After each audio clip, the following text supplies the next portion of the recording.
I am Lieutenant General Scott Spellman, 55th Chief of Engineers and Commanding General of the U.S. Army Corps of Engineers. I'm coming to you today from Stony Point, New York, on the banks of the Hudson River.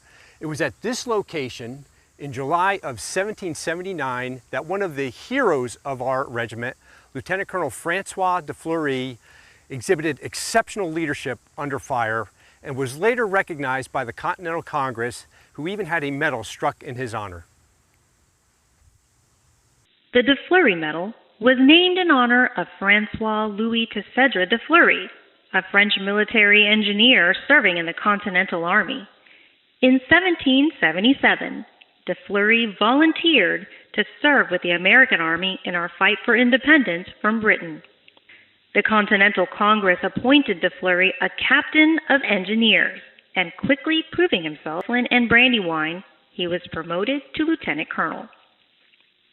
On June 1, 1779, the British captured Stony Point, New York, on the western side of the Hudson River, and Verplancks Point directly across the river to the east. Possession of the two strategic forts brought a key part of the river under enemy control and also threatened the Americans' position at West Point, located less than 15 miles upriver. After reinforcing Stony Point, the British commander regarded it as a little Gibraltar. Recognizing the danger, General Washington planned a daring surprise assault. On the night of July 15th to the 16th, he ordered a recently formed light infantry corps, led by Brigadier General Mad Anthony Wayne, to attack Stony Point. The force consisted of 4 battalions. Colonel Christian Old Denmark Febinger led the 1st Battalion, with de Fleury as 2nd in command. On July 15th, the Corps, except for a small diversionary force, unloaded weapons and turned in their ammunition. Secrecy was so tight, the troops did not know they were going to attempt to recapture Stony Point. For such a risky assault, surprise was vital, and the attack was to take place in total darkness. Fixed bayonets and hand-to-hand combat were the orders of the day. The Continentals launched a 2-pronged attack on the fortress. De Fleury led the assault up the rocky southern slope. First over the wall, de Fleury was followed by a wave of American bayonets. Rushing to the flagpole, de Fleury cut the British colors from their staff. Just after midnight, the 29-year-old de Fleury single-handedly struck the colors of the British 17th Regiment of Foot. By 2 a.m., General Wayne triumphantly wrote to Washington saying, "The fort and garrison are ours. Our officers and men behaved like men who are determined to be free." So it was that on October 1st, 1779, de Fleury stood before the Continental Congress to be praised for his valor at Stony Point. For his intrepid behavior, the Continental Congress ordered that a medal be struck in his honor. On the obverse of the medal is the Latin inscription translated as "A memorial and reward for courage and boldness." On the reverse, again in Latin, "Fortifications, marshes, enemies overcome."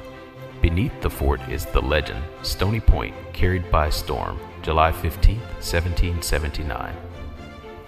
Today, the hallmarks of the Army Engineer Regiment stand on twin pillars, supporting combat operations and building vital infrastructure in the United States.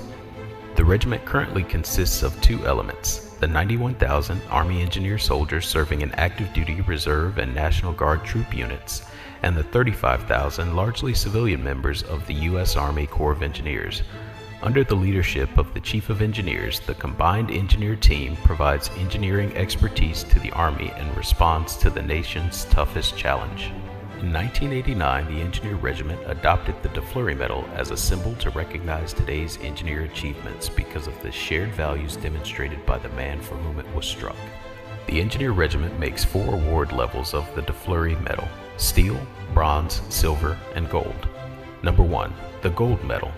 The United States Army Chief of Engineers is the only person authorized to award the gold medal each year to an individual whose contributions to the U.S. Army Corps of Engineers and the Army Engineer Regiment exemplify boldness, courage, and commitment to a strong national defense.